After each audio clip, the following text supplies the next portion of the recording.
Sejam bem-vindos a este episódio da Zona F1 de antevisão à dezena, o Grande Prémio 10 desta temporada de 2025. João Amaral, João Carlos Costa, João e João Companhia Limitada, sejam muito bem-vindos. Para já vamos perceber aquilo que podemos esperar do circuito Gilles Villeneuve.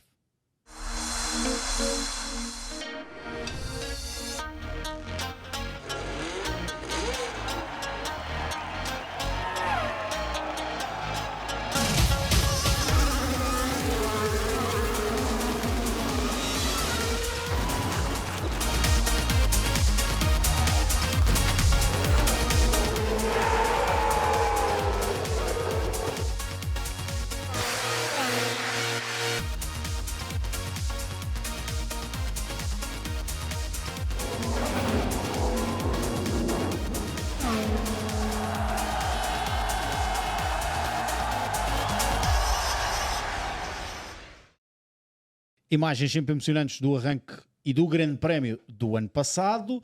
Canadá é muito isto. São marmotas, são climas diferentes e coisas a acontecerem. É o humor dos campeões, são grandes memórias. Já vamos entrar nas memórias porque se há uma memória que está bem fresca é a da imprensa italiana, que está a começar a meter um bocadinho mais ferros na Ferrari, porque desta quinta-feira vem notícias de que o Leclerc parece já estar à procura de equipa para 2027, o Frederico Vasseur parece estar de malas feitas e o Lewis Hamilton também. Parece que a coisa não está a correr muito bem. Já lá vamos. Concordam? Sim. Então, antes de mais, por que não avançarmos para conhecermos um bocadinho melhor este circuito Gilles Villeneuve, onde a bordo dá uma volta virtual com o Henrique Chaves. Fomos ao Estoril Racing Lab para conhecer um bocadinho melhor este circuito que traz sempre emoção. Bem-vindos a Montreal, circuito do Canadá. Vamos iniciar uma volta de qualificação. Travagem perto dos 100 metros, usar o corretor. Depois travar para esta curva bastante apertada. Preciso ter atenção ali com a tração na saída daquela curva apertada. Travar tarde, usar bem o corretor. E aqui muito cuidado na saída perto do muro. Aqui uma secção bastante rápida. Travar perto dos 70 metros. Aqui mais uma saída em que é preciso ter muita atenção com o acelerador para não patinar e não ter um snap na saída. Travagem aos 100 metros. Usar o corretor. Novamente uma saída em que a traseira já está a dar de si. E aqui a travagem para o gancho.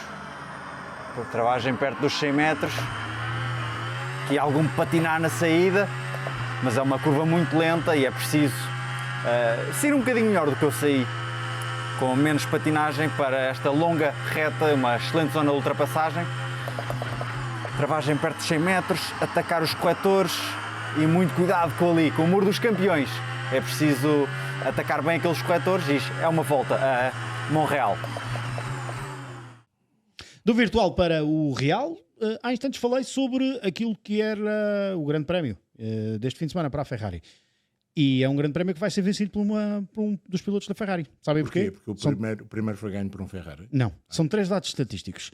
Da última vez que um piloto no MotoGP tinha sido mais rápido nas 3 sessões, em todas as sessões, a Ferrari venceu. Marc Marquez fez o fim de semana passado. Da última vez que um espanhol e um italiano chegaram a quinto set em Roland Garros, numa final de Roland Garros, a Ferrari venceu em Spa, 1961. Da última vez que Portugal tinha vencido Espanha, a Ferrari venceu um Grande Prémio. E já agora, da última vez que Portugal, até este ano de 2025, tinha vencido a Liga das Nações, foi em 2019, como sabemos, no Estádio do Dragão. Sabem que dia era? Grande Prémio do Canadá de 2019. Está tudo feito. Está tudo feito. Nem é preciso bola de cristal. Muito bem. É fim de semana para a Ferrari. Agora um bocadinho mais a sério. Eu ia dizer, se fosse bola de cristal, se a Ferrari pudesse ganhar a corrida com uma bola de cristal, se calhar dava-lhe mais jeito com o SF25. Sei, pode acontecer, e era bom que acontecesse para o espetáculo da Fórmula 1, termos uma equipa diferente a ganhar a corrida, sobretudo uma equipa que não está a ter os seus melhores momentos. Mas, enfim, sendo chato e assumindo essa figura de tipo chato, estamos a voltar àquilo que falamos aqui nesta mesa desde o início do ano. Expectativas completamente lá em cima e a realidade uns furos abaixo. E os furos vão continuando nivelados e as expectativas estão a começar a descer. É isso que estamos a ver na Ferrari. Ou seja, as notícias todas que dão conta do Leclerc estar desanimado, do Hamilton não estar a ter uma boa temporada, do Vassar estar a ser questionado, é Ferrari a ser Ferrari. E sabemos que em qualquer equipa a falta de sucesso ou a falta de sucesso imediato equivale a insucesso. Na Ferrari é isso vezes 10, não é? Ou seja, sobretudo quando tem um heptacampeão do mundo ao volante de um dos seus carros, sobretudo quando acabaram a temporada passada como acabaram, em alta, com perspectivas de vitórias na altura não eram perspectivas, eram mesmo com vitórias em corridas e a perspectiva de poderem ter ganho o Campeonato do Mundo de Construtores. Portanto, sim, as coisas vão tornar-se cada vez mais difíceis. Se a equipa que está constantemente sob pressão, são todas, mas mais ainda é a Ferrari, e de facto as coisas, desconstruindo tudo isto e voltando à pista, que é onde nós gostamos de centrar as nossas atenções, não estão a correr maravilhosamente bem, estão a correr melhor. Nas últimas 2 corridas fizeram 2 pódios, o que foi... Até já estão em segundo campeonato de construtores. E portanto as coisas estão a correr melhor, mas o estar a correr melhor não significa que estão a aproximar-se das expectativas que tinham no início do ano, e não há plano B, e não há... Eu sei que na estratégia eles têm o B, o C, o D, vão até ao Z ao quadrado, mas não há plano B para o sucesso. Ou se tem sucesso ou não se tem sucesso. E a Ferrari não está a ter esse sucesso. E se calhar um desses segundos lugares, falamos do Mónaco, deveria ter sido a vitória para Charles Leclerc. Era pelo menos essa aspiração que o piloto monegasco tinha, sobretudo no sábado. E lembramos-nos muito bem, no final dessa qualificação, o quão devastado, não há outro termo, era mesmo devastado, estava Charles Leclerc. Quinta-feira, bem cedo, madrugada ainda no Canadá, a imprensa italiana começava a sair para as bancas em Itália e para as suas publicações nos meios online. Muita pressão para a Ferrari, muita pressão para Frederico Vasseur, há artigos que dizem que Charles Leclerc alegadamente estará à procura de equipa a partir de 2027, se a coisa não correr bem em 2026, mas acredito que o facto da coisa não estar a correr tão bem em 2025 possa ajudar. E supostamente está também, ou alegadamente está também, um Lewis Hamilton que não está satisfeito e que já se começa a questionar se terá sido uma espécie de tiro ao lado. Para a carteira não foi, de certeza absoluta. Para os resultados, vamos ver. Sabes que o resultado do Grande Prémio do Canadá pode ser tão ou mais importante para o Frederico Vasseur, dependendo do resultado que irá acontecer às 3 da tarde domingo em Le Mans. Se a Ferrari ganhar pela terceira vez as 24 horas de Le Mans, e já ganhou todas as provas este ano do Campeonato do Mundo de Resistência, a pressão que os mídias italianos vão meter, e não só, porque os acionistas numa reunião recente, ao que parece, segundo a imprensa italiana, alguma imprensa italiana, terão questionado exatamente os 2 patrões, o Sr. Eich e o Sr. Vinha, sobre aquilo que estão a ser os resultados da Ferrari no Campeonato do Mundo de Resistência e os resultados da Ferrari no Campeonato do Mundo de Fórmula 1. E se por um lado está tudo muito satisfeito, e estarão mais se a Ferrari ganhar 3 vezes seguidas Le Mans, depois de um hiato muito grande, a última vez que tinha ganho tinha sido em 65, essa pressão vai reforçada para o dia da corrida. E eu não sei exatamente como é que a Ferrari vai estar em Montreal. Vamos lá ver. O que é que podemos dizer? O melhor sítio este ano da Ferrari foi o Mónaco. O que é que o Mónaco tem parecido com ou foi a China no sábado? Sim, podemos falar da China no sábado. O que é que tem de parecido? Os corretores. A necessidade de passar por cima dos corretores poderá ser uma vantagem para o SF25, mas depois as asas de baixo apoio que são usadas em Montreal, se calhar também poderão favorecer, mas isso poderá trazer carga para os pneus na perspectiva de escorregarem mais os pneus posteriores. Com C4, C5 e C6, se a temperatura, como está previsto, estiver na casa dos 24 graus no dia de domingo, a Ferrari poderá ter um problema, e não será só a Ferrari. Vamos ver. Acho que a expectativa não é elevada, poderá surgir uma surpresa, mas vejo mais a surpresa ser para o lado menos bom do que para o lado bom, até porque os 2 últimos anos da Ferrari aqui não correram propriamente às mil maravilhas. E por isso mesmo a Fórmula 1 perspectiva uma Ferrari em quarto, atrás de McLaren, de Red Bull, de Mercedes, em termos de ritmo de corrida, é uma expectativa. A entrada deste grande prémio vale o que vale, até mesmo os dados que depois vão sair na sexta-feira valem o que valem. O real é só mesmo no final da corrida, mas isto é muito relevante. Ainda que muitas vezes a expectativa que a Fórmula 1 publica, quer antes do Grande Prémio, quer depois durante o fim de semana do Grande Prémio, enfim, tenha com a realidade uma relação um bocadinho distante, como aqueles primos que nós vemos uma vez por ano. É a relação entre a expectativa da Fórmula 1 e a realidade do ritmo. Ou vemos no verão ou vemos no Natal. É mais ou menos isso. Não é bom ter essa expectativa. Quando se pensava que ia chover e que ia estar frio, pior para a Mercedes, e a Ferrari podia aí galgar um degrau e, portanto, estar claramente à frente dos Mercedes, como esteve em Espanha, por exemplo. Agora que sabemos que no domingo é muito pouco provável que chova, a Mercedes pode ser outra vez uma candidata de facto ao pódio, como foi o ano passado, em bom rigor. O Russell fez a pole position e podia perfeitamente bem ter ganho a corrida. Ela devia ter sido ganha pela McLaren no ano passado, não é uma das vitórias que escapa à McLaren e que não cai, que é conquistada pelo Max Verstappen, e bem. Mas enfim, isto tudo para dizer que quarto lugar não é bom na perspectiva de ritmo da Ferrari. Bom para nós que vamos estar a ver a corrida do lado de cá é eu achar que pode haver ritmos muito semelhantes no domingo e que essas 4 equipas podem estar, apesar de tudo, como estiveram o ano passado, e mesmo sem chuva, em alguma luta, porque como o João diz, o Ferrari é um carro que digere muito bem os corretores, a Mercedes é uma equipa que se tem dado bem com esta pista, ao contrário da Ferrari, a Red Bull tem no Max Verstappen e tem na competitividade da própria Red Bull, que nós não somos nós os três, nós, espectadores de Fórmula 1, estamos constantemente a menorizar a competitividade da Red Bull, porque estamos habituados àquele carro estratosférico que ganha tudo, mas a verdade é que a Red Bull está competitiva e tem o Max Verstappen. E a McLaren está à frente e, portanto, essa tem, eu diria, a expectativa e a obrigação de ganhar e de conquistar a pole position. Deixa-me só voltar um bocadinho à Ferrari. E o problema que temos aqui é um problema também de comunicação. E o Vasseur, nesta altura, está numa posição um bocadinho delicada. Já não pode dizer que herdou isto ou aquilo. Não, ele está na Ferrari há 2 anos. Portanto, este projeto é um projeto do Fred Vasseur. Ele resolveu, mudar o seu engenheiro-chefe de um para o outro. O novo trouxe um plano completamente diferente do que tinha o anterior, que tinha deixado um carro competitivo. Puseram a suspensão dianteira com um sistema diferente e a frente não casa com a traseira. A caixa de velocidades tem um problema estrutural e com isso eles são obrigados a levantar o carro. Portanto, há uma série de fatores que levam a que este carro não seja competitivo. E depois há um problema de comunicação na perspectiva das expectativas. A cada grande prémio há uma expectativa e há uma ilusão. E os fãs da Ferrari entram nessa ilusão. E a partir daí, aquilo é uma bola de neve. E este ano são mais as vezes em que a bola de neve escorrega e estraga do que propriamente as vezes em que a bola de neve cresce e deixa um bom resultado, apesar do segundo lugar no Mundial de Construtores. Convém não esquecer. Já falámos de Max Verstappen, já tocámos no nome de Max Verstappen, já tocámos também na McLaren nos 2 pilotos. Já lá vamos, até porque não nos podemos esquecer que Max Verstappen está a um ponto na superlicença de poder ficar de fora do Grande Prémio da Áustria, aquele que é o Grande Prémio de casa para a Red Bull. Mas gostava de fechar o tema Ferrari com algo que pode ser também importante.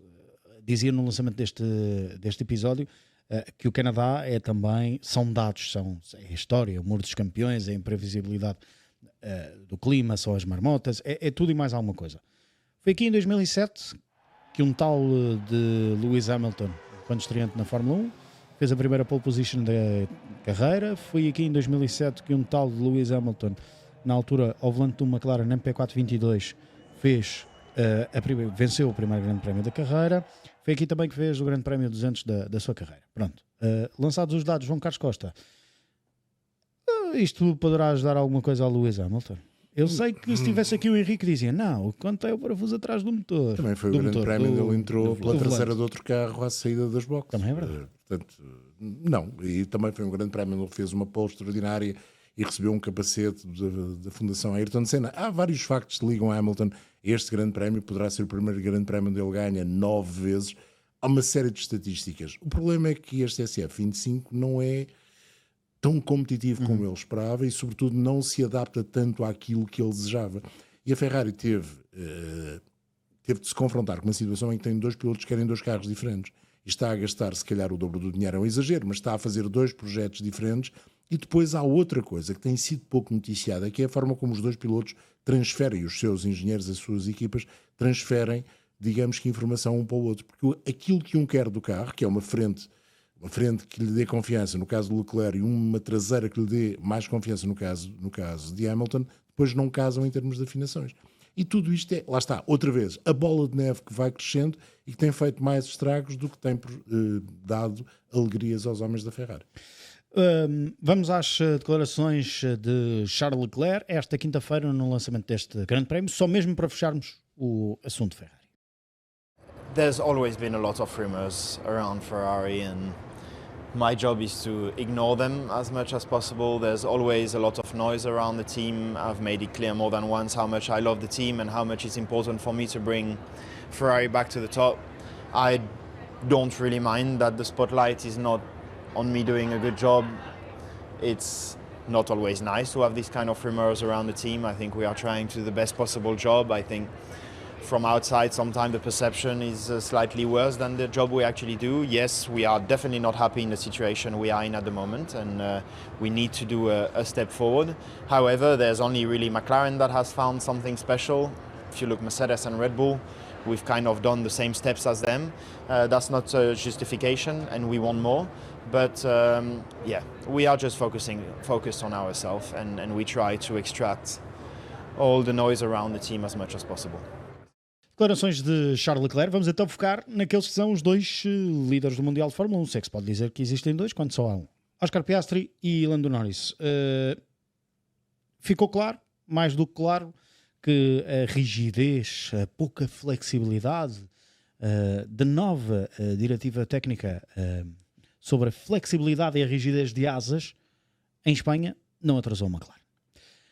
E não vai atrasar aqui no Canadá. E por isso são os grandes candidatos à vitória. Certo ou errado, João Amaral? Certíssimo. Aliás, eu acho que na McLaren nós estamos a assistir a uma coisa um bocadinho diferente da Ferrari. Obviamente um campeonato, qualquer que seja, mais a mais com esta quantidade de provas, é uma fotonovela, é uma novela com fascículos. E no caso da Ferrari estamos a ver cada capítulo e as expectativas a aumentarem e já a diminuírem e a desilusão de que o João falava nos adeptos da Ferrari. Na McLaren é o contrário. Eu acho que estamos a ver todas as demais equipas sempre à espera de encontrar aquela poção mágica que os McLaren tomaram no início do ano. É esta a poção mágica.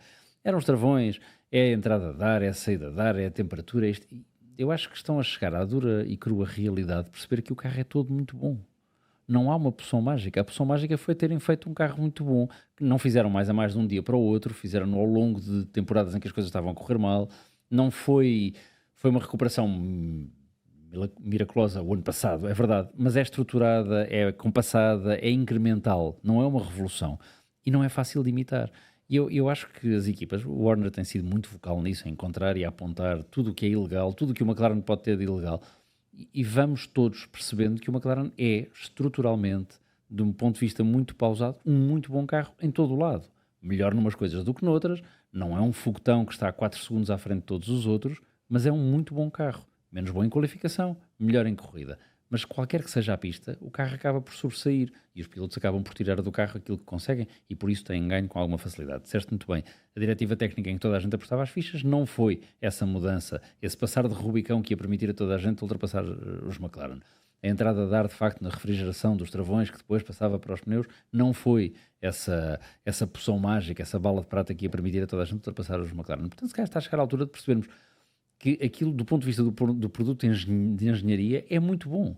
E que mais do que apontar o lado A ou o lado B, deviam tentar fazer um carro assim, porque não é fácil, não é possível sequer a meio do ano. Portanto, sim, grande expectativa na corrida dos McLaren e na forma como eles se vão entender entre eles. Porque esse é o segundo lado do fascículo. É perceber que os dois pilotos, e falámos disso aqui há 2 semanas, e há 4 semanas, e há 5 semanas, mais dia menos dia vão ter que se encontrar em pista.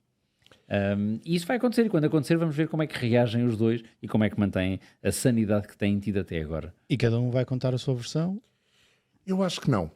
Sinceramente, acho que isto vai acontecer, obviamente, e se calhar acontece já este fim de semana. É uma pista que se pode dizer tem tudo para ser um palco de confrontos a esse nível, sobretudo se o McLaren estiver lá em cima.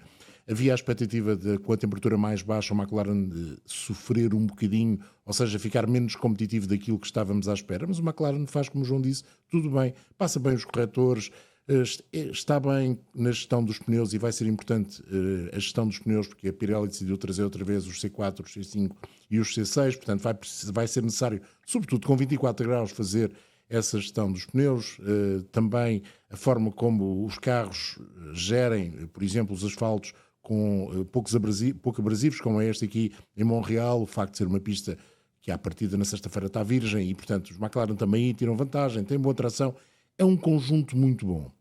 E depois há essa questão dos pilotos. E a questão dos pilotos, há um dado esta semana que é interessante, que é o Lando Norris dizer 2 coisas. Uma é, este carro não me entende. Ele já vem a dizer isto há algum tempo, isto foi um bocadinho mais além da explicação. Diz que não casa com esta traseira. Esta traseira tem algumas novidades que ele não casa com o carro. E depois diz outra coisa. Eu sei perfeitamente com quem estou em confronto. Porque eu estou em confronto com ele a todos os momentos de todos os grandes prémios e mesmo fora deles. Se há alguém que sabe a valia do Oscar Piastri, sou eu, diz o Lando Norris. E eu tenho de perceber que essa é a verdade. Portanto, ele melhor do que ninguém sabe que o adversário, o peso do adversário que tem pela frente. E nesta altura, se nós olharmos friamente para os números, o Oscar Piastri já tem mais vitórias que o Lando Norris. 5 triunfos este ano deixa o Oscar Piastri não com um avanço brutal no campeonato, são só 10 pontos, que tudo pode mudar no próximo grande prémio. Já foram mais, mas também já foram menos. Mas deixa com o peito outra vez um bocadinho mais cheio. E sobretudo, das 2 vezes em que se podia pensar que iria ficar com o peito menos cheio, após a primeira prova, após o grande prémio do Mónaco, teve a capacidade de saber gerir as emoções, esqueceu aquilo que lhe aconteceu no grande prémio de casa e esqueceu aquilo que aconteceu na perspectiva da vitória do Lando Norris no grande prémio, que todos os pilotos querem ganhar pelo menos uma vez, porque sabe que a vez dele há de chegar. E essa é a questão que eu começo a pensar. O Oscar Piastri já meteu na cabeça que este pode ser um ano de título mundial. E meteu mais na cabeça que esta pode ser uma oportunidade ao volante do McLaren de ser campeão do mundo, porque ele não sabe, ninguém sabe o que é que vem para 2026. Deixa-me só voltar ligeiramente à vantagem da McLaren, porque na reunião, na Assembleia Geral da FIA em Macau, esta semana foi decidido mudar os regulamentos para 2026, porque faltava uma coisa nos regulamentos que era importante. Faltava dizer que os pneus não podiam arrefecer, não podiam ter nenhum sistema, fosse ele no cubo da roda, na entrada da ar dos travões, fosse naqueles fairings, naquelas proteções aerodinâmicas das suspensões, que agora até a partir de 2026 não podem ter nada a passar nas suspensões. O que quer dizer que, de facto, aquilo que a McLaren construiu de vantagem em termos de gerir os pneus terá de certeza absoluta, e aquilo certeza absoluta é um exagero, mas poderá muito bem ter a ver com isso. Até porque a FIA já veio declarar outra coisa, disse que o McLaren não é legal, mas que eles souberam contornar uma falha do regulamento. E o que é que faz a Federação Internacional? A Federação Internacional, como sempre, quando há alguém que apresenta um projeto onde há uma parte cinzenta do regulamento que foi explorada, tapa.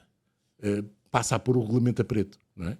E a Federação já fez isso para 2026. Como se diz em português, e não há fumo sem fogo. Não há fumo sem fogo, e a oportunidade faz o ladrão. Isto não querendo de todo injuriar a McLaren. Não, pelo contrário, é aplaudir a McLaren porque descobriu uma zona cinzenta. Foi a tal zona cinzenta, encontrou-a e disse, com a sua massa cinzenta, foram lá buscar.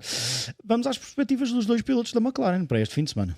We never said we're going to avoid everything. I think we've been actually quite open in saying at some point something is probably going to happen, and we just have to be ready for that. You know, I think both Oscar and myself know that we're competitive. We want to beat each other, but the main thing is we stay strong together as a team.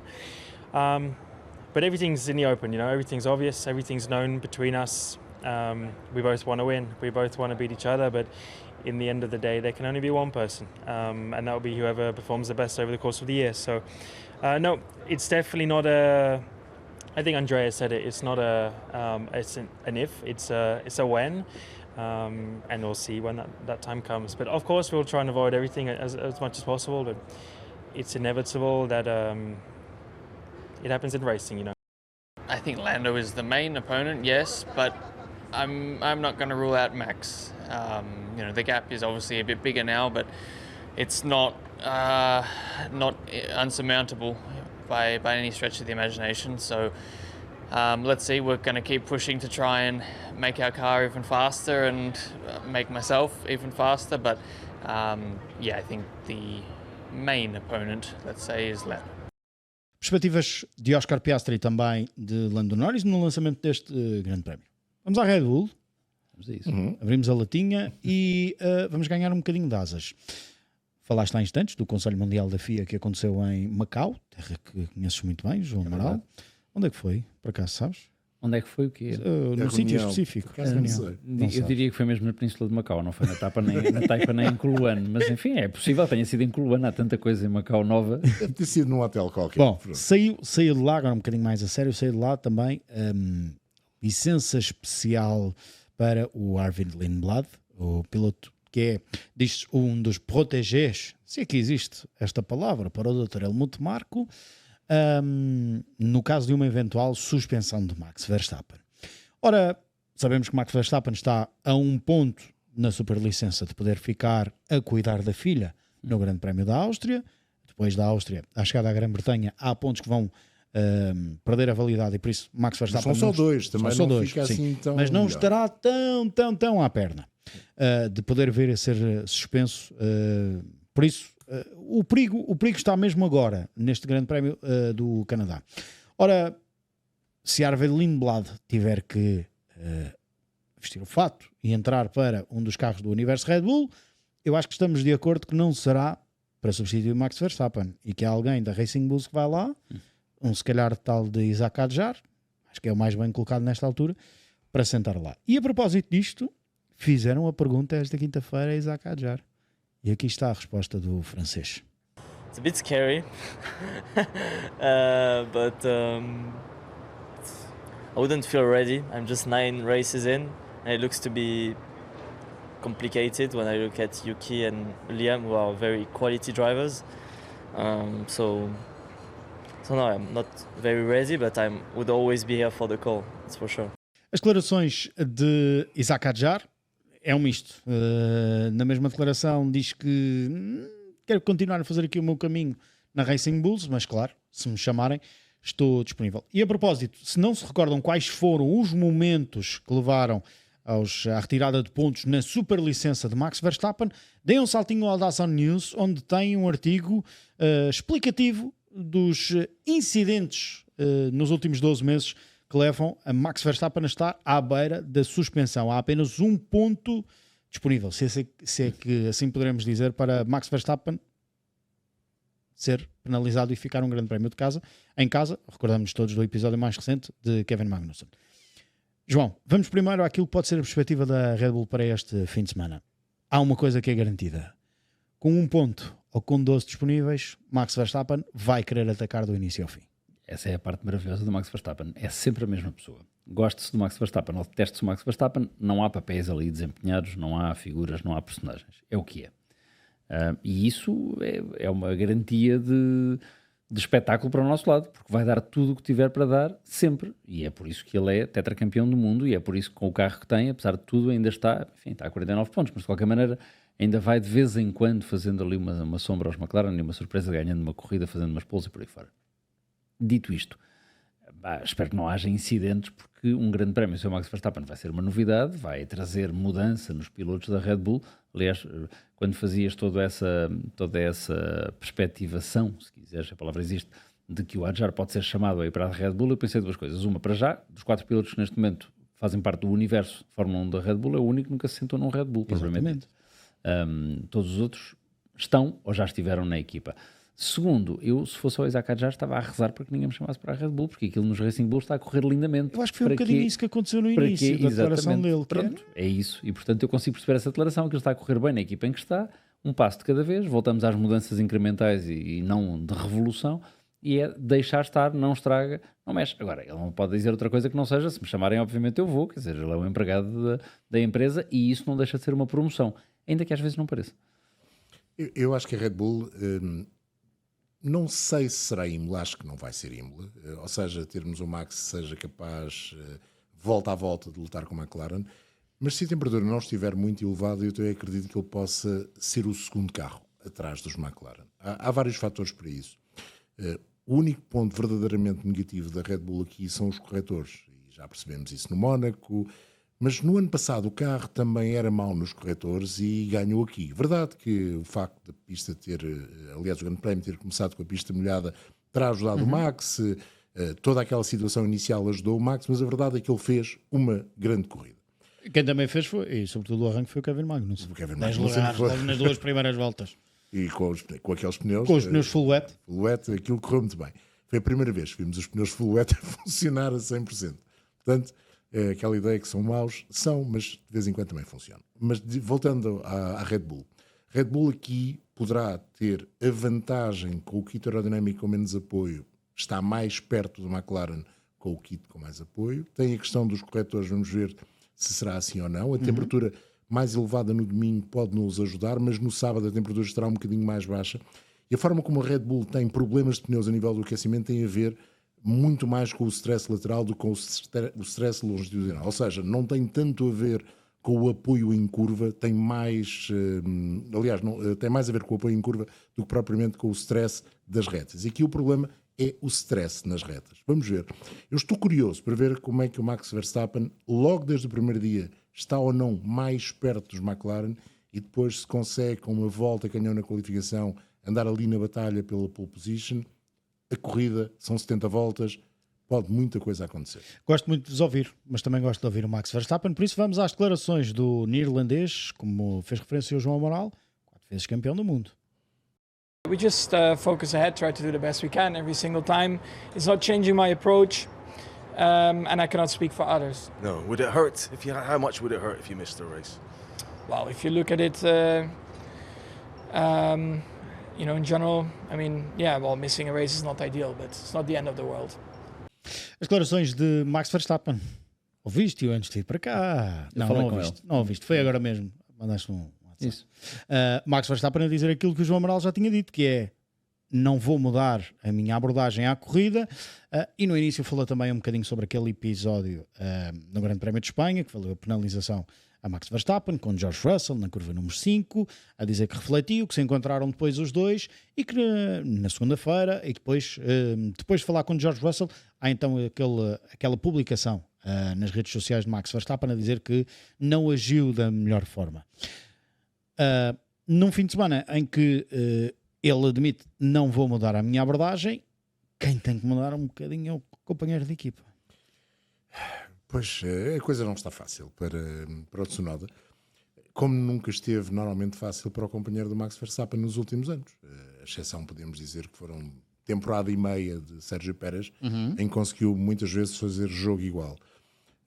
Eu acho que o Tsunoda tem mais uma hipótese de ficar mais perto, e desta feita não pode dizer: o meu carro não é igual ao do Max. Vai ter todas as evoluções que o carro do Max teve e que o carro do Tsunoda não teve, porque o estragou na corrida de Imola. E não havia mais peças de substituição. Estes 15 dias entre os dois grandes prémios permitiram à Red Bull, de certeza absoluta, fabricar peças para o carro estar igual.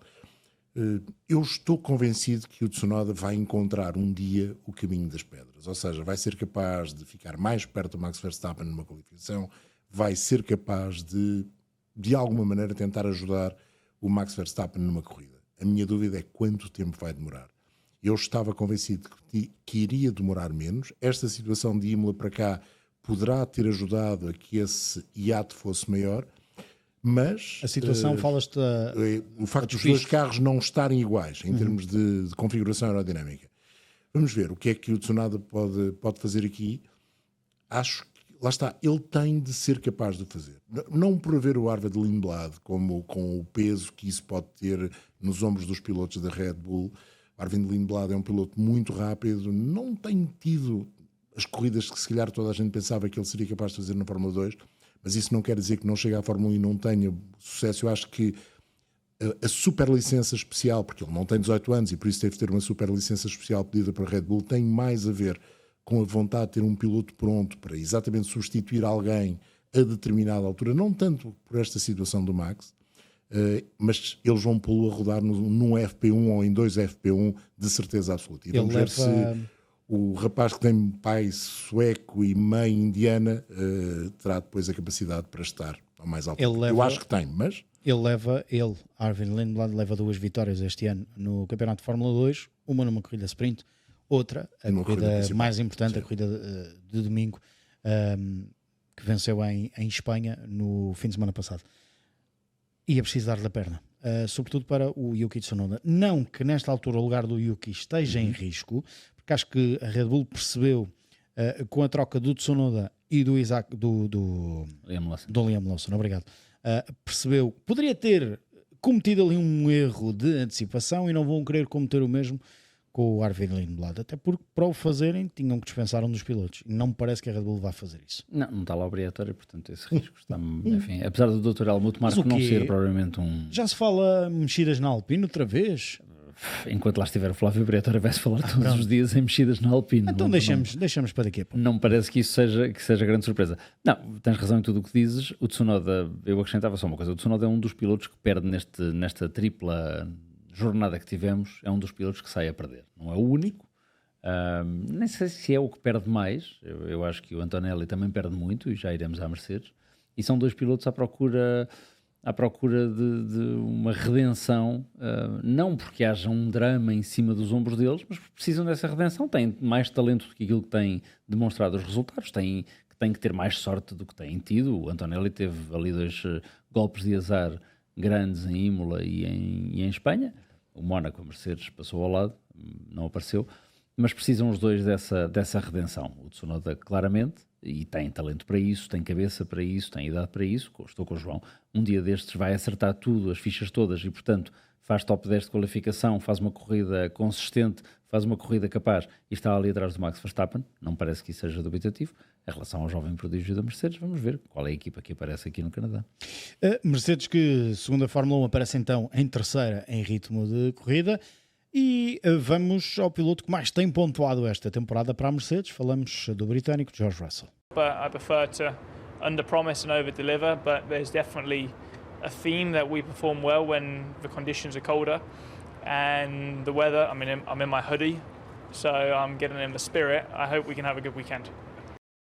A declaração de George Russell, respondendo ao nosso companheiro de trabalho da DAZN, o Tomás Schlaffer, que recordava, George Russell no ano passado esteve na luta pela vitória, fez pole e a coisa não lhe correu tão bem depois durante a corrida, mas espera este fim de semana voltar a ter uma corrida consistente e pelo menos chegar ao pódio. Sim, vamos ver. Começando por repetir aquilo que temos dito, ele tem feito um campeonato a todos os títulos assinalável, independentemente de, obviamente, não ser perfeito, de poder haver aqui e ali espaços de melhoria. Tem sido o ponta de lança da Mercedes, tem sido aquilo que a Mercedes queria que ele fosse, o líder da equipa. Ele faz uma declaração esta semana que é bem interessante, quando comparam com o Max Verstappen, quando perguntam como é que ele se comportaria ao pé do Max Verstappen, e ele diz, bem, quando eu aqui cheguei, o Lewis Hamilton era o Max Verstappen daquela altura e nunca ninguém tinha conseguido fazer jogo igual. Não é inteiramente verdade, mas vamos dar de barato. E ninguém acreditava que eu conseguisse fazer jogo igual. Não fiz, bati-o nos 3 anos em que estivemos lado a lado. Portanto, não tenho medo de ninguém, e se algum dia estiver ao lado do Max Verstappen, não tenho dúvida nenhuma de que o vou bater. Gosto de ver essa confiança. Utilizando a expressão do João, gosto de ver esse peito cheio. Apesar de estarmos aqui tempo mais a falar do peito dos pilotos. Mas enfim, gosto de o ver assim, gosto de o ver raçudo e com essa confiança toda.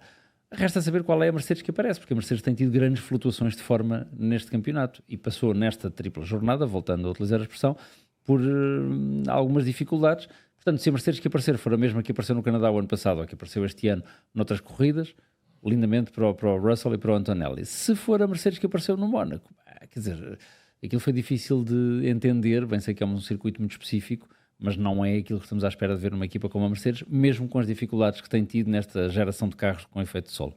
E, para além de mais, também teve problemas mecânicos. Não é algo que normalmente aconteça com os Mercedes. E não foi só no carro do Antonelli. Não foi só no carro do Antonelli. O carro do Fernando Alonso, sim, a unidade motriz, no Mónaco. Sim. Vamos tentar ver o que é que a Mercedes vai trazer, algumas novidades. A Mercedes disse, nós vamos levar novidades para o Canadá, vamos talvez ser das poucas equipas, ao que parece será mesmo a única equipa com novidades substanciais. Amanhã teremos a confirmação. A Ferrari, por exemplo, era suposto, falou-se da possibilidade de trazer já um novo fundo de plano, parece que o fundo de plano novo só vai estar no Red Bull Ring, e depois a caixa de velocidades e as novidades na suspensão posterior só em Silverstone. Lá está, outra vez, as dificuldades de comunicação da Ferrari, que um dia é uma coisa, no outro dia a seguir é outra completamente diferente, por culpa da Ferrari, mas não só. Também muito por culpa dos meios de divulgação em Itália.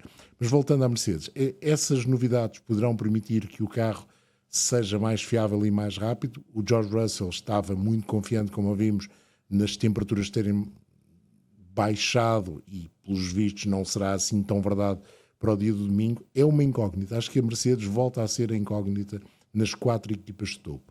Poderá ser a segunda, poderá ser a quarta. E o engraçado da Mercedes este ano é exatamente isso. Ou é a segunda ou é a quarta. Raramente tem sido a terceira.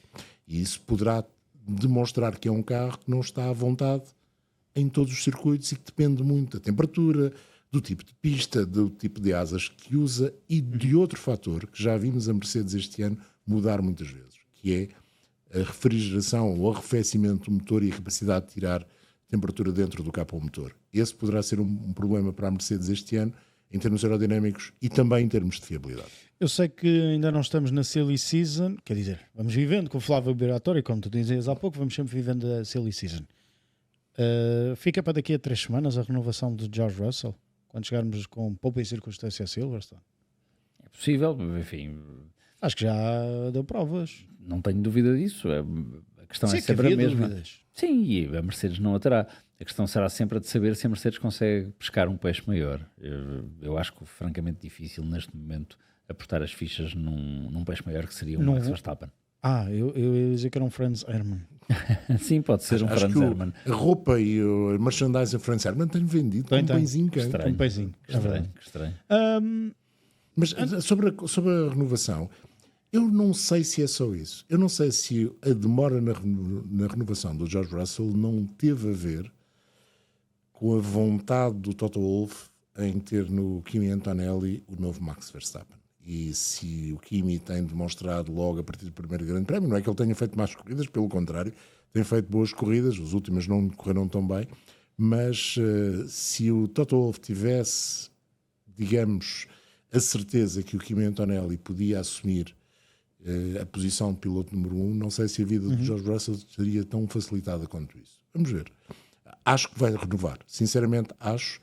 Estou curioso para ver por quantos anos é que vai renovar. Se mais um, se apenas um, ou se um contrato a longo prazo. Porque há muito aquela perspectiva de perceber o que é que 2026 vai dar. Em 2025 chegou a novidade no Grande Prémio de Espanha de Fernando Alonso finalmente pontuar, e ao Canadá chegou com um novo dado aerodinâmico. É o efeito Adrian Newey. Mas ninguém perguntou. Pois não. Então, o homem aparece com um bigodaço e ninguém pergunta. Bom, fora de brincadeiras, João, nos outros, que não os 4 que estão lá na frente, o que é que podemos esperar para este fim de semana? Uma Racing Bulls competitiva ou uma Aston Martin que poderá fazer aquilo que fez em 2022 e 2023? 23 fez pódio. 23 pódio, sim. Fez. A luta entre o Alonso e o Hamilton na corrida toda. Primeira linha. 22 fez primeira linha. Sim. Eu acho que é difícil. Eu diria que quem está à frente desse pelotão altamente compacto e competitivo continua a ser a Racing Bulls e porventura a Williams, que também passou umas corridas menos fáceis, mas que tem pilotos competitivos, tem um carro que já provou ser competitivo e, portanto, esses 4 carros estão, para mim, sempre à frente dos demais. O Aston Martin tem provado, com estas alterações que introduziu pela primeira vez, tem corrido bem no espaço de um ano e qualquer coisa, estar muito melhor em qualificação. O carro é rápido numa volta, mas parece ser rápido numa volta à custa daquilo que é a gestão dos pneus e a capacidade para manter os pneus com uma vida útil um bocadinho mais longa. Isso viu-se em Espanha e o Alonso faz pontos com a desclassificação, com a penalização do Max Verstappen, falo por mérito próprio, o safety car no fim ajuda-o, ele faz uma ultrapassagem de antologia nas últimas voltas. Mas em Imola também o safety car alegadamente terá prejudicado a vida, ou desajudou. E sobretudo são pontos de um piloto com raça, porque ele podia ter, depois daquela saída de pista no corredor número 5, podia ter entregue os pontos, como dizem os brasileiros. Entregou e aqui não entregou. E está satisfeito pelo Real Oviedo, que está nesta altura a jogar o play-off de acesso à La Liga. Está na La Liga Hypermotion. Já agora, se quiserem acompanhar os play-offs, também transmitimos na DAZN. Por isso, sintam-se livres. Isto é fantástico. Perguntaram-lhe. Ele diz, não, muito feliz de ver a cidade de azul esta semana. Apesar de ele ser um madridista, não é? Está bem, mas é do Oviedo. Gente com bom gosto, é do Real Madrid. Um piloto que pontua em 21 temporadas, ele é o único a consegui-lo, é um piloto que merece todo o respeito e mais um bocadinho. Basta pensar que há alguns pilotos que estão no Campeonato do Mundo de Fórmula 1 que não têm 21 anos. E sobretudo, merece ainda mais respeito quando o faz com esta raça que o João dizia. Não baixa os braços, com um carro que não é competitivo, é mais competitivo no exercício da volta solitária do que propriamente no exercício das muitas voltas. Eu acho que o Aston Martin poderá ser uma surpresa aqui. O carro tem estado um pouco melhor quando as asas são menos de apoio. No entanto, há pouco falava-se da questão da diretiva técnica 018 e vamos ver aqui se de facto teve influência zero nos resultados, porque vimos num carro com muito apoio em Barcelona, que não teve grande influência. Aqui os carros estão com uma configuração totalmente diferente Eu acho que não vai ter também grande diferença, mas temos de ver para querer. Temos mais ou menos 5 minutos para o final deste episódio. Não vai demorar tanto quanto o Grande Prémio do Canadá de 2011. Lembram-se perfeitamente, o Grande Prémio mais longo da história da Fórmula 1. Este é o momento em que eu vos dou a palavra, porque vamos recuperar alguns dos momentos históricos. Por exemplo, o 1-2 em 2001, recordam-se? Dos irmãos Schumacher e Michael Schumacher. Aconteceu aqui, no Canadá. Acontece o Muro dos Campeões também. Sim. Meus amigos, 99. O microfone está aberto. Acontece a redenção do Robert Kubica. Tu falaste de 2001. Eu recorreria até ao dia 2 de junho de 1991. Ficou-me mais na memória. E a última vitória, 24ª, 25ª. É vergonhoso já não saber. 24? São 24. De um senhor chamado Nelson Sotomayor, que ganhou nos últimos 50 metros de pista, porque eu estava com 45 ou 50 segundos de atraso em relação à pessoa Podias que ia ganhar. não lembrar esse Grande Prémio. Eu sei que te correu mal. Eu estava a jantar em casa, estava bem. A última vitória do Nelson Piquet, que aqui ganhou mais 2 vezes, 82 e 84. Sempre vitórias excelentes. Isto é um Grande Prémio que teve esses finais um bocadinho estranhos. Em 95 faz hoje 30 anos, exatamente. O Jean Alesi ganhou o seu único Grande Prémio quando ninguém acreditava que ele ia ganhar também no final da corrida. O de 91 a mim marca muito, porque eu já tinha a reportagem feita para o Autosport com a vitória do outro piloto e o rapaz desligou-me todo. Acontece. Ele diz que não. Ele diz que não. Ele diz que é um problema técnico. Sim, mas o rapaz é o Nigel Mansell. Eu nunca vi o Nigel Mansell admitir um erro na vida, portanto não vai ser esse o primeiro dia. Há várias pessoas naquela sala de imprensa que alguns se calhar até já nem estão vivos, mas que têm pesadelos ainda com esse Grande Prémio, porque já estava tudo escrito. E mais recentemente, há se calhar o episódio de 2019 da troca de placas do Sebastian Vettel, que estava furioso com aquilo que se passou na altura com o Lewis Hamilton.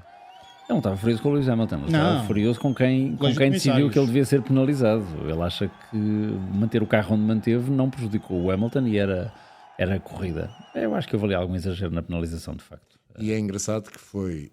Eu penso que a única vez que um comissário piloto, era o Emanuele Pirro, que votou contra a penalização, veio a público explicar que tinha votado contra. Porque aquilo que a imprensa italiana, os fãs da Ferrari, aliás, a opinião pública no geral, porque a grande maioria das pessoas achou que a penalização tinha sido injusta, e a Ferrari estava numa época que aquela vitória podia ter sido importante. Isso fez com que o Emanuele Pirro tivesse quase a obrigação de vir explicar essa penalização. Quanto ao Muro dos Campeões, aqueles 3 que lá bateram em 99 eram todos campeões, já que Villeneuve, Damon e o Michael Schumacher, Damon de Jordan, nessa altura. E a partir daí houve outros campeões que lá bateram. A curva continua difícil, talvez um pouco menos difícil agora, com menos tendência para se bater lá. Mas é sem dúvida aquela sequência final do circuito de Gilles Villeneuve, que é um circuito que eu gosto particularmente, é dos pontos altos para se ver um Grande Prémio de Fórmula 1. Falámos do passado, falamos do futuro. Esta semana também saiu o calendário de 2026. Há novidades. Imola não é uma novidade para ninguém que não esteja. Entretanto, o Presidente da Câmara já veio dizer, cuidado que isto pode não ser muito bem assim. Não sei o que o senhor está a querer dizer. Não sei se vamos ter a entrada de Imola lá mais para a frente ou não. Não me parece, porque é um calendário que foi apresentado. Existe o tal estrisco naquele Grande Prémio que vai acontecer pela primeira vez em setembro, que é o Grande Prémio de Madrid, porque o circuito ainda não foi homologado, não existe, não foi homologado, e por isso está lá o estrisco a dizer, requer, sujeito à aprovação por parte da FIA. Numa altura em que a Fórmula 1 está a ser acusada de querer, de alguma forma, não apagar, mas prejudicar duas disciplinas. Uma a indicar, porque no fim de semana do Grande Prémio do Canadá há o clash com as 500 milhas de Indianápolis. Não, acho que não, porque é no último fim de semana, é no último fim de semana de maio, portanto, acho que não vai haver. Não há ainda calendário da Fórmula Indy. Mas há o clash, com as 24 horas. Há o clash com as 24 horas do mar. Sim, e com mas tudo indica, João, que vai haver clash com as 500 milhas de Indianápolis. Pois, eu tinha ficado com a ideia que não, porque as 500 milhas de Indianápolis são sempre no dia anterior ao Memorial Day. E, de facto, mas já não há aquela coincidência com o Mónaco. És capaz de ter razão, porque o Memorial Day vai ser 1 de junho, portanto terá de ser na semana anterior. Há o clash e as últimas voltas do Grande Prémio do Canadá vão coincidir precisamente também com o momento determinante para as 500 milhas de Indianápolis. E o mesmo acontece com Barcelona. O Grande Prémio de Barcelona, que não acontece este ano, porque o Canadá é depois da Fórmula 1, e, aliás, é depois das 24 horas de Le Mans. Quando o Grande Prémio começar já as 24 horas de Le Mans, acabaram algumas horas, com Barcelona será exatamente ao mesmo tempo. É assim, há responsabilidades divididas. E no entre caso, quem? A FIA entre a e FIA, a Liberty? não. Entre a ACO, a Liberty e a estrutura do Roger Penske. Era fácil a FIA decidir, no caso do WEC com a Fórmula 1, é impossível a FIA decidir, no caso da Fórmula 1 com os IndyCar. Portanto, a FIA tem aqui meias culpas, porque podia decidir. O ACO, a Liberty e os responsáveis dos IndyCar também têm as suas culpas. Há espaço para todos, mas de facto são 3 eventos. A Fórmula 1 no seu todo, a Indy 500 e as 24 horas de Le Mans, talvez fosse melhor não coincidirem. E sobretudo não coincidirem em horas, como vai acontecer, Sim, se for o caso no próximo ano. Atenção, que não há calendário do sindicato, não há calendário ainda das 24 horas de Le Mans, mas tudo será apresentado a partir da manhã, mas tudo aponta a isso. Tudo aponta que isso vai acontecer, o que pode ser prejudicial também para a Fórmula 1, porque no momento em que poderemos ter uma batalha pela vitória nas 24 horas de Le Mans, que não é nada de novo, temos também o início de um grande prémio de Fórmula 1 na Catalunha, naquele que é o último ano para já de contrato do circuito da Catalunha. Há outra novidade, João. Este ano, nos primeiros 10 grandes prémios, tivemos 2 fins de semana triplos, 3 semanas consecutivas de corrida. Agora, no calendário de 2026, os 2 fins de semana com 3 corridas consecutivas ficam para o final. Certo. As últimas 6 corridas vão acontecer 3 de seguida, para uma semana, 3 de seguida. Sim, o que irá salientar seguramente o cansaço que vai trazer a quem participa neste campeonato de uma forma ou de outra. É verdade que um espectador quer sempre ver mais corridas, é verdade que quem está a ver a corrida diz, bem, não pode haver Fórmula 1 a mais, gostamos de Fórmula 1, eu gosto de Fórmula 1 há muitos anos e gosto muito. Eu consigo compreender que quem participa neste espetáculo se possa queixar de um calendário demasiadamente longo, com corridas consecutivas, e tirando essa parte pessoal e humana que eu acho que deve ser analisada e que deve ser tida em conta, há aqui, do ponto de vista do espetáculo e da parte comercial e da parte do marketing, alguma perda de exclusividade da Fórmula 1. A Fórmula 1 é maravilhosa, gostamos dela, eu volto a dizer, não... É um bocadinho como ser viciado em alguma coisa. Não se pode perguntar a uma pessoa que é viciada se aquilo é demais, porque vai sempre dizer que não chega. É o que me acontece a mim com a Fórmula 1. Tentando explicar isso e sem confessar aqui publicamente algum tipo de adição, que não tenho. Pela Fórmula 1, sim, onde puserem um carro de Fórmula 1, eu vou querer vê-lo a correr. Dito isto, quando havia menos corridas, apesar de tudo, a sensação de expectativa, a preparação para a corrida, tudo aquilo que sentíamos era maior do que quando tens 24, 25, e sabe Deus, separamos por aí, ou 26 ou 27 corridas por ano. Eu acho que 24, 25 será o máximo. É verdade que isso é assim, e eu concordo totalmente com o João, mas quem paga está a gostar de ter 24 momentos, e quem paga são os grandes patrocinadores, está a gostar de ter 24 momentos de exposição. E essa é que é a questão. O calendário até me parece melhor repartido, acho-me previsto fazerem 3+3 no final, mas está melhor repartido, não há grandes novidades, já sabia que Imola ia sair, já sabia que o Canadá ia mudar de sítio e que o Mónaco voltava para o mês de junho, e já sabia que entrava Madrid. Portanto, não há novidades. Para 2027, aí sim, poderá haver novidades. Rotação de circuitos.